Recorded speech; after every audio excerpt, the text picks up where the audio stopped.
The quality of being friendly, generous, and considerate is the dictionary definition of kindness. Imagine someone in your life who fits that description. Now imagine if they were as kind as they are now, yet nobody appreciated it or returned the friendliness, generosity, and consideration that they gave. Would they still be kind to others? Hi, my name is Luca, and I believe that kindness is important, yet without recognition and appreciation, it cannot last. In 6th grade, I won the Lawrence Suji Kindness Award and was ecstatic, but at the time, I didn't reflect on why I was chosen. When I eventually took the chance to think about it, I realized that I'd always considered myself a good person. Yet it was not until 5th grade that I fully understood the meaning of kindness.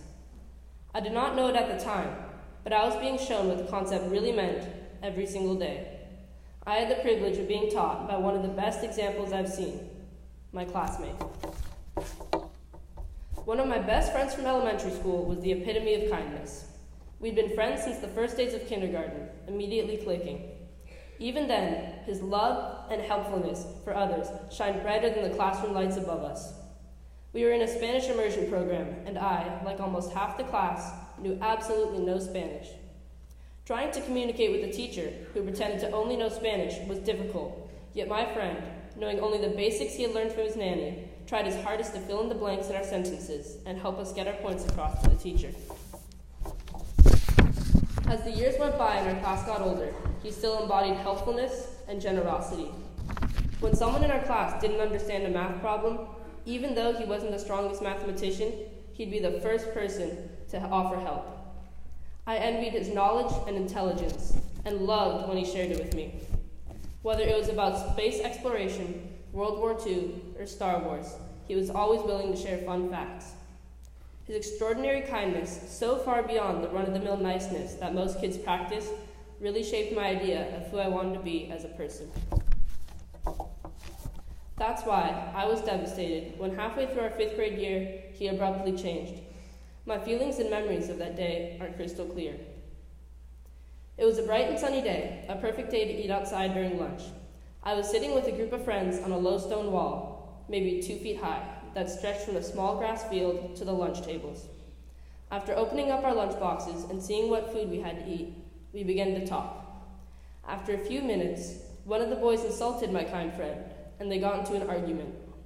Almost everyone took the other boy's side in the argument, resulting in my friend feeling sad and betrayed that no one stood up for him. He started to cry, so a few people, including me, went to console him. He didn't cry often, so it was unnerving to see him like that. Soon after, he overheard somebody making fun of him for crying. That was it.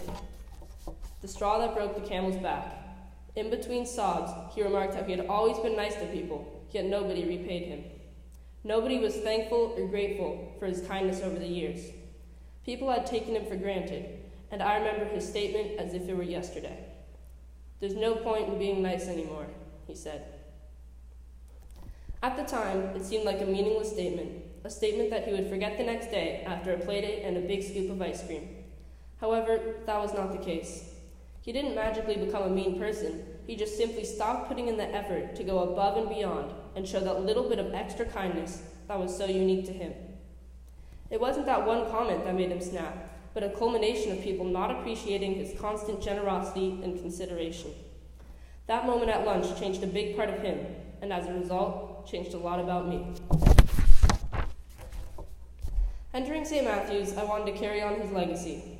I tried to be very kind to everyone I could, and always tried to help people with their work, even when I wasn't the best at it. I've tried to carry him and his attitude with me throughout these years, and spread his kindness as I went. I admit, I cannot always be kind, and I will never be even close to as generous and loving as my friend was. But I have tried my hardest to do so, and will keep on trying. In the scripture that Tyler read for us today, Jesus heals 10 men with leprosy. Although all 10 eventually figure out that Jesus has blessed them with his priceless gift, 9 out of the 10 didn't even return to thank Jesus, let alone repay him for performing a miracle on them. Only one grateful Samaritan returns and thanks him. I encourage you, be the Samaritan, thankful for the kindness that he has been shown, and ready to repay Jesus as a way of saying thank you. I still see my friend frequently, and to this day, he is still teaching me lessons. Even though his old kindness is not as apparent, he is still one of the most thoughtful and loving friends I have. Looking back at my 6th grade award, I now realize whom I won that award for and who the real recipient of that award should be.